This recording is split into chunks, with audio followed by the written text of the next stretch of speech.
ملک الموت نے کہا، موت کی تکلیف قبر اور جہنم کے عذاب سے کہیں زیادہ ہے۔ حضور صلی اللہ علیہ وسلم نے فرمایا، موت کی تکلیف سے نجات صرف یہ ایک تسبیح پڑھا کرو، بسم اللہ الرحمن الرحیم۔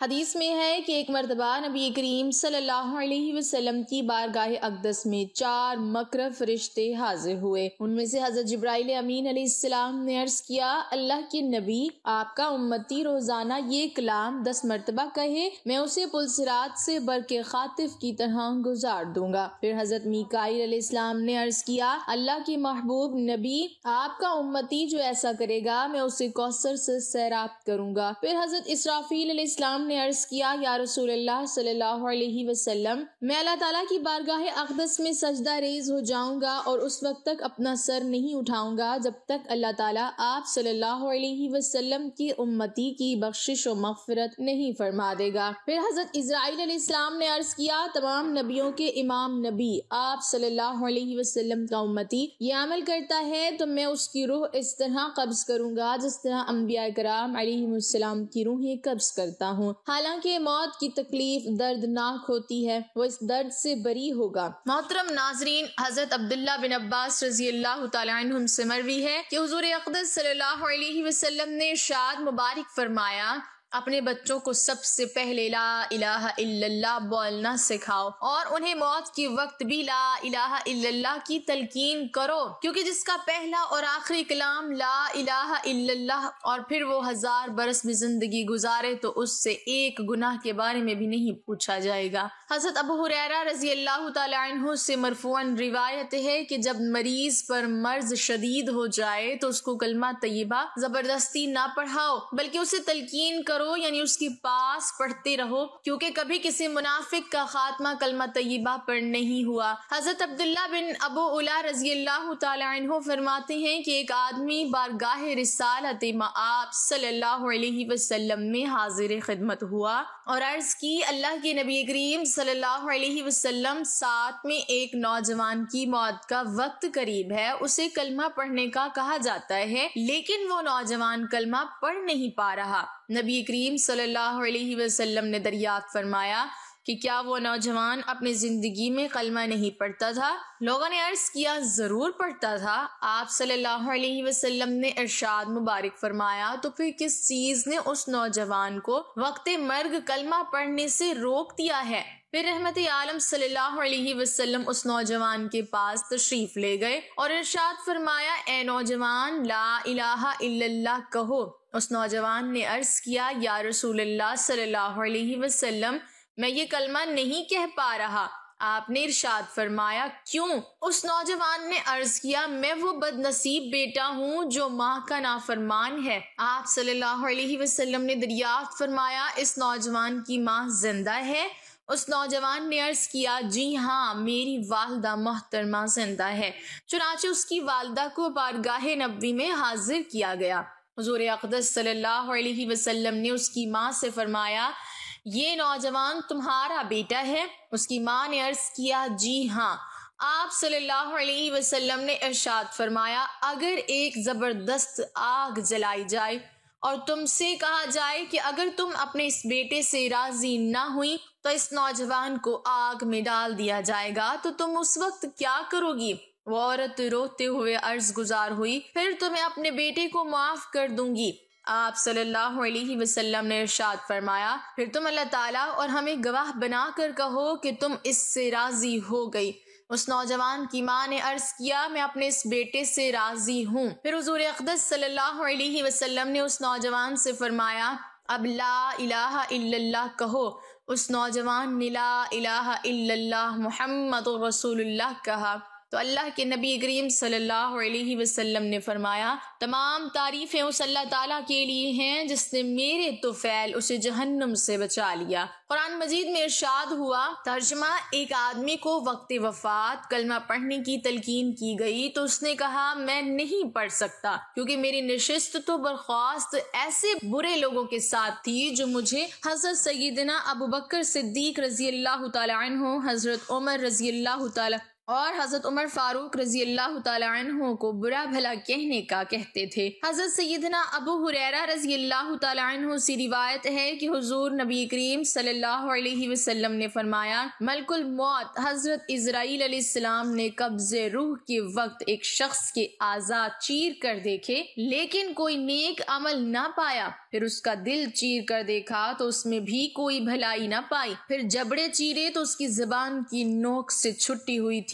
وہ لا الہ الا اللہ کہہ رہا تھا، بس اس کلمہ توحید کی بدولت اس کی مغفرت بخشش کر دی گئی۔ جب بندے کی موت کا وقت آتا ہے تو بائیں جانب والا فرشتہ دائیں جانب والے فرشتے سے کہتا ہے نرمی کر، دائیں جانب والا کہتا ہے نہیں کروں گا، ہو سکتا ہے یہ سختی دیکھ کر کلمہ طیبہ پڑھ لے تو میں اسے لکھ لوں۔ حضرت سیدنا ابو ہریرہ رضی اللہ تعالی عنہ اور حضرت سیدنا ابو سعید خدری رضی اللہ تعالی عنہ سے مرفوعاً روایت ہے کہ جس نے وقت وفات یہ کلمات کہہ لیے آگ اسے کبھی نہ جلائے گی۔ وہ دعا یہ ہے، لا الہ الا اللہ واللہ اکبر ولا حول ولا قوت الا باللہ العلی العظیم، یعنی اللہ تعالیٰ کے سوا کوئی عبادت کے لائق نہیں، اللہ تعالیٰ سب سے بڑا ہے اور نیکی کی قوت اور گناہ سے بچنے کی طاقت بلند عظمت والے رب العالمین ہی کی طرف سے ہے۔ حضرت سیدنا سعد بن ابی وقاص رضی اللہ تعالی عنہ سے روایت ہے کہ حضور نبی اکرم صلی اللہ علیہ وسلم نے ارشاد فرمایا، کیا میں تمہیں اللہ تعالیٰ کا اسم اعظم نہ بتاؤں؟ حضرت یونس علیہ السلام کی یہ دعا، لا الہ الا انت سبحانک انی کنت من الظالمین، اسم اعظم ہے۔ جس شخص نے مرض وفات میں اسے 40 مرتبہ پڑھ لیا اور پھر اسی میں وفات پا گیا تو اسے شہید کا اجر دیا جائے گا، اور صحت یاب ہو گیا تو ایسا ہوا کہ گناہوں سے پاک صاف ہو چکا ہوگا۔ ام المؤمنین حضرت سیدہ عائشہ صدیقہ رضی اللہ تعالی عنہ سے مروی ہے، آپ فرماتی ہیں اپنی مجلس کو حضور اکرم صلی اللہ علیہ وسلم پر درود پڑھنے اور عمر بن خطاب کے ذکر کے ساتھ مزین کرو۔ روایت ہے کہ ایک عورت حضرت حسن بصری کے پاس آئی اور عرض کی کہ میری بیٹی فوت ہو گئی ہے اور میں اسے خواب میں دیکھنا چاہتی ہوں۔ حضرت حسن بصری نے اس سے فرمایا، 4 رکعت نفل عشاء کی نماز کے بعد اس طرح پڑھ کہ ہر رکعت میں سورہ فاتحہ 1 مرتبہ اور سورہ کوثر 1 مرتبہ، پھر نبی کریم صلی اللہ علیہ وسلم پر درود شریف کا نذرانہ پیش کر اس عورت نے ایسا ہی کیا۔ خواب میں اس عورت نے اپنی لڑکی کو دیکھا کہ وہ عذاب میں مبتلا ہے، جسم پر گندھک کا لباس ہے، ہاتھ بندھے ہوئے ہیں اور پاؤں میں آگ کی زنجیر ہے۔ جب وہ عورت بیدار ہوئی تو صبح سارا خواب حضرت حسن بصری کو سنایا۔ آپ نے فرمایا، صدقہ کر اور نبی کریم صلی اللہ علیہ وسلم پر درود کی کثرت کر۔ حضرت حسن اسی رات سوئے تو عالم خواب میں اپنے آپ کو جنت میں پایا۔ آپ نے دیکھا کہ ایک خوبصورت تخت پر ایک حسین و جمیل عورت سر پر نورانی تاج پہنے بیٹھی ہوئی ہے۔ وہ آپ سے کہنے لگی، کیا آپ مجھے جانتے ہیں؟ آپ نے فرمایا، نہیں۔ تو اس لڑکی نے کہا، میں وہی لڑکی ہوں جس کی ماں کو آپ نے آج صدقہ اور درود کی کثرت کرنے کا حکم دیا تھا۔ آپ نے فرمایا، تیری ماں نے تو تیری یہ خشک حالت مجھے نہیں بتائی تھی۔ اس خاتون نے کہا، میری ماں کی بات سچی تھی۔ اس پر حضرت حسن بصری نے اس سے پوچھا، پھر ایک ہی دن میں تیری یہ حالت کیسے ہو گئی؟ اس نے کہا، ہم 70,000 نفس عذاب میں مبتلا تھے جیسا کہ میری ماں نے آپ کو بتایا تھا، مگر ایک نیک آدمی آج ہمارے پاس سے گزرا اور اس نے حضور اقدس صلی اللہ علیہ وسلم پر درود بھیجا اور اس کا ثواب ہمیں پہنچایا۔ اللہ تعالیٰ نے اس کے درود کو اس کی طرف سے قبول فرمایا اور ہم سب کو اس شخص کی برکت سے عذاب سے نجات عطا فرمائی، اور مجھے یہ مرتبہ ملا جو آپ دیکھ رہے ہیں۔ جس نے لا الہ الا اللہ کہا اس کے لیے جنت واجب ہو گئی، اور جس نے سبحان اللہ و بحمدہ کہا اس کے لیے 1,24,000 نیکیاں لکھ دی جائیں گی۔ صحابہ اکرام رضی اللہ تعالی عنہم نے عرض کی، یا رسول اللہ صلی اللہ علیہ وسلم، تب تو ہم میں سے کوئی آدمی ہلاک نہ ہوگا؟ تو آپ نے ارشاد فرمایا کہ کیوں نہیں، تم میں سے کوئی آدمی اپنی اتنی نیکیاں لے کر حاضر ہوگا کہ اگر وہ پہاڑ پر رکھی جائے تو اس پر بھاری پڑ جائیں گی، پھر جو نعمتیں اسے عطا کی گئیں وہ لائی جائیں گی تو وہ سب نیکیاں چلی جائیں گی،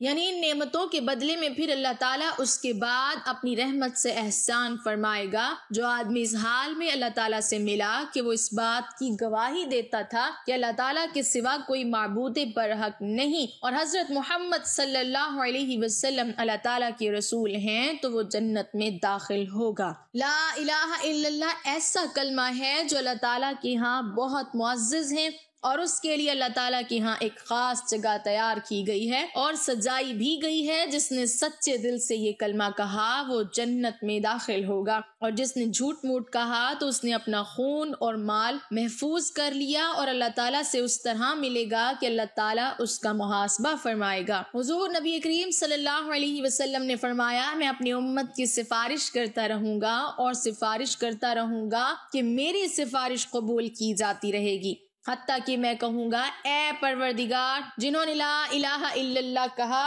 ان کے معاملے میں میری سفارش قبول فرما، تو فرمایا جائے گا یہ آپ کے لیے نہیں ہے اور نہ ہی کسی اور کے لیے ہے، یہ تو فقط میرے ذمہ کرم پر ہے۔ تو جس نے بھی لا الہ الا اللہ کہا وہ سب دوزخ سے نکال لیے جائیں گے۔ جو بندہ بھی ایسا فوت ہوگا وہ گواہی دیتا ہو کہ اللہ تعالیٰ کے سوا کوئی معبود نہیں اور میں اللہ تعالیٰ کا رسول ہوں، اور اس بات میں وہ کل بھی ایمان رکھتا ہو، تو وہ جنت میں داخل ہوگا۔ فرمایا اے بلال رضی اللہ تعالی عنہ، لوگوں میں یہ اعلان کر دو کہ جس نے اپنی موت سے 1 سال پہلے لا الہ الا اللہ کہا وہ جنت میں داخل ہوگا، یا 1 مہینہ پہلے کہا، یا 1 جمعۃ المبارک پہلے کہا، یا 1 دن پہلے، یا 1 گھڑی پہلے کہا، تو وہ جنت میں داخل ہوگا۔ حضرت بلال رضی اللہ تعالی عنہ نے عرض کی کہ تب تو لوگ اس پر بھروسہ کر بیٹھیں گے، تو آپ نے ارشاد مبارک فرمایا کہ اگرچہ وہ اسی پر بھروسہ کر بیٹھیں، فرمایا اے سہیل بن بیضا، جس نے اس بات کی گواہی دی کہ اللہ تعالیٰ کے سوا کوئی معبود نہیں، تو اللہ تعالیٰ اسے دوزخ پر حرام فرما دے گا اور اس کے لیے جنت واجب ہوگی۔